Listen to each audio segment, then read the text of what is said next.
All right, so we are continuing with the behind the scenes action. I have Nicole Neely, who is my favorite strings arranger.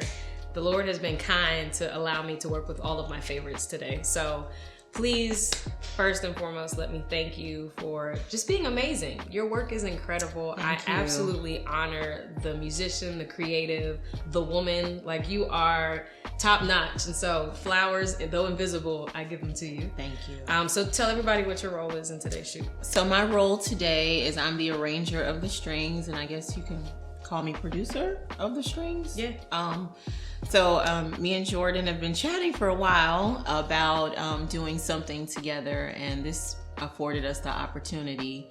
I mean, it worked out in so many amazing ways. Convenience and just the group that I have, and so yeah, we're really excited to be here. I can't. Oh my God, I can't wait. So we were having some conversations about just what it takes to bring a group of strings together. There are people who think that things are just like magic, 1, 2, 3. You can just bring a group of strings together and everybody just needs to be able to know the song, etc., etc. Will you give us the real deal behind what it takes to really put a quartet or even an orchestra together? So, where do we start? Because I know we got into a text message the other day and I just was going on and on about all the things. So first of all, writing the parts, right? So just as an arranger, understanding what the song is asking you to do. That's very important. Yeah. And, you know, I was telling her earlier that there's some places even in this piece that don't require all the tricks and the movement. Some of it is just, less is more. Yeah. Just chording. And then there are moments where you can go off and do all kinds of runs and scales and craziness. But just knowing, number one, what the music is asking, what the artist wants. And for this particular song, because it is a ballad to the Lord about your need for Him, why do I need to be the focus?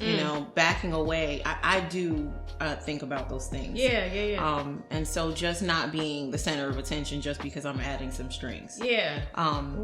That is important. And then secondly, getting a group together. Chemistry is everything. Dynamics is everything. I always say that hiring people is very sociological and before it's musical. Sure. You don't want to get people together who don't like each other. You don't want to get people together who you don't work well with. Sure. You don't want to get people together who are going to be hard to work with. On top of getting people who just don't know the recording process in general. That's a very specific thing. Aside from live playing, having to listen in the room and watch each other and listening to what the recording is telling you to do on the click and the music. And, it's a lot of dynamic. It is not a 1, 2, 3 process. I wish that it was, but it's not. It's actually a more complicated matter. Yeah.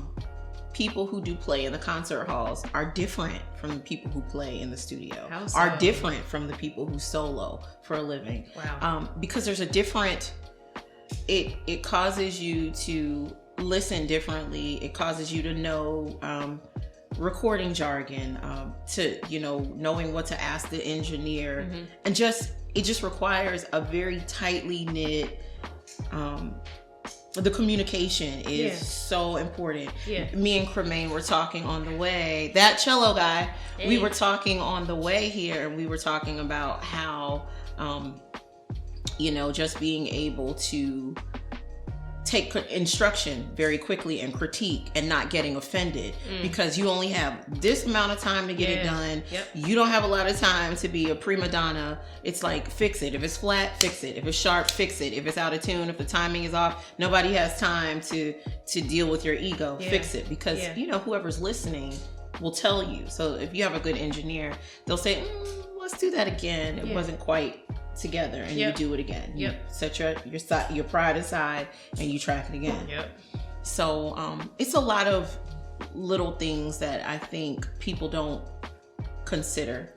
But I believe it's the same in other instances. It similar. Yes, especially in vocal groups and arrangements, I mean, it's the same thing. You, especially when you're doing backgrounds versus like the lead, like the backgrounds can't take away from the lead. Right. You gotta, there's a song and dance that's happening, no pun intended, there. But, and you and I talked about this as well, vocal blend is important, right? To get a specific sound, you want to make sure each singer is contributing according to the final product. Yes.